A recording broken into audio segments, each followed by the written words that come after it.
Just like any other exercise, adding variation to your hip thrusts will help your progress and help your fitness get to the next level. We're going to go over two of the main variations right now. One is the regular hip thrust, which is in a neutral spine position. So to quickly show you the couple different positions of your hips that we're talking about, pay attention here. Me standing straight like this is a neutral position. This is the natural curvature of my spine, and then you'll see the glutes come out a little bit. Next up is an anterior pelvic tilt, which we don't want a lot of the time.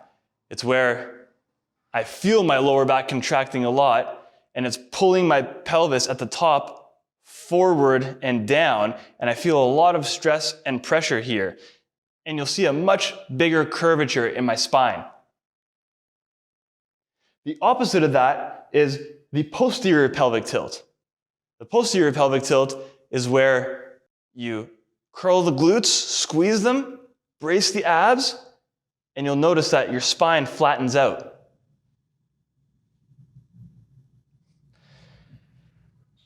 Two very effective ways to do hip thrusts is in the neutral spine position and the posterior pelvic tilt position. We encourage you to do hip thrusts with both variations. One reason is because we find some people prefer one over the other and they'll feel one in their glutes more than the other. The other reason is to change up the stimulus a little bit.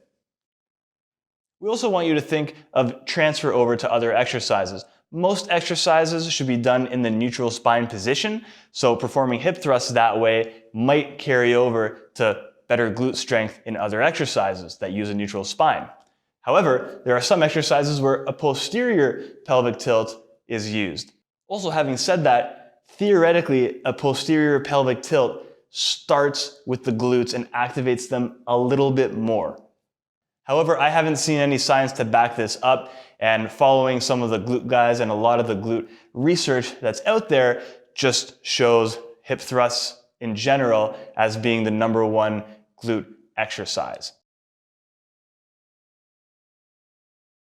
So this is how you do the neutral spine hip thrust, aka the hip thrust.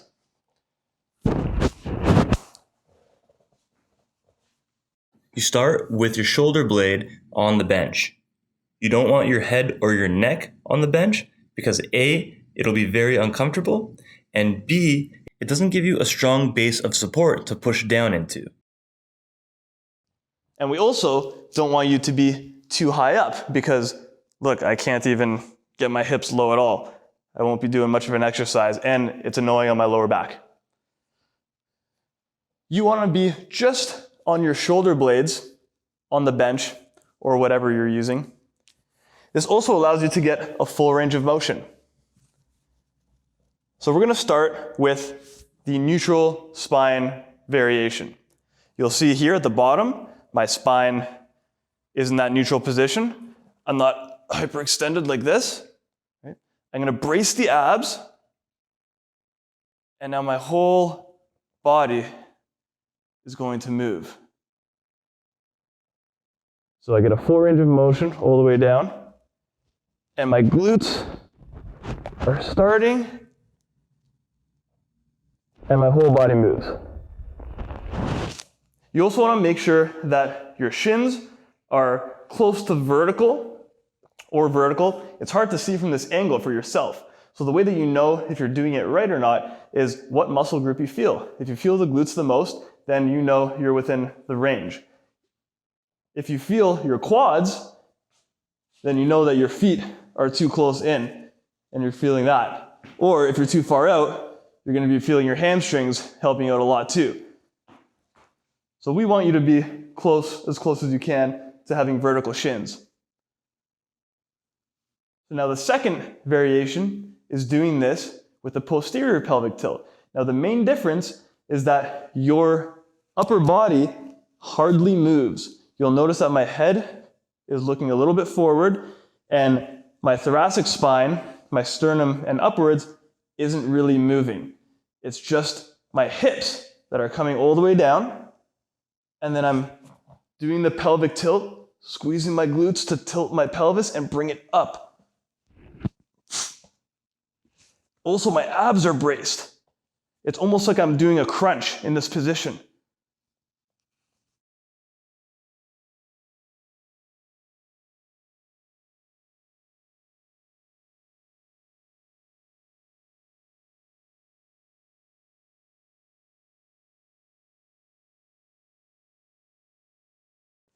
You can also think of drawing your hips up into your sternum, or meeting your hips and your sternum in the middle, where they're both squeezing towards each other.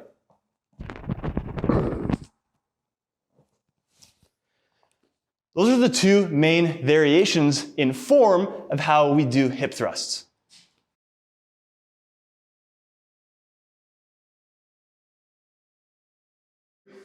Here's a couple quick tips. If you feel your lower back while you're doing a hip thrust, we want you to try starting off with the posterior pelvic tilt. Now this is because sometimes people, especially if you've had low back pain in the past, it means your lower back is a little hyperactive. And if you try and do a neutral spine version, you might feel your lower back working and it's going to push you this way and you'll start to feel it. We don't want that.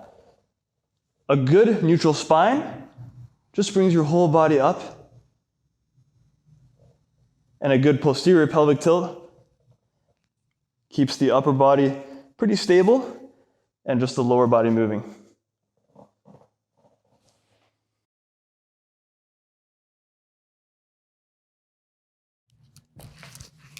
Another tip is that if your bench is too high, you can stack some plates or stack anything that you have at home or the gym, wherever you are and you want to do these. You can stack a couple plates up and you may not get the full range of motion that you would off of a bench or a hip thrust machine, but you get bigger range of motion than doing just glute bridges laying on your back. Scoot down so that your shoulder blades are on, your lower back is off, and this allows you to get a few more inches than you normally would in a glute bridge.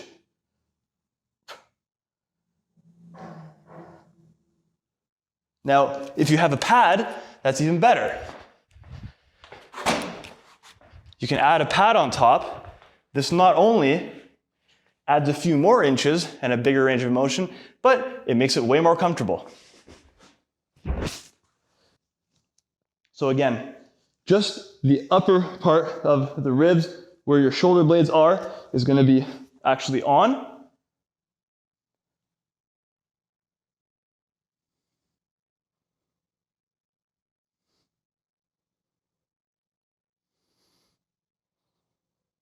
That's the posterior pelvic tilt way, and now we'll do the full neutral spine way.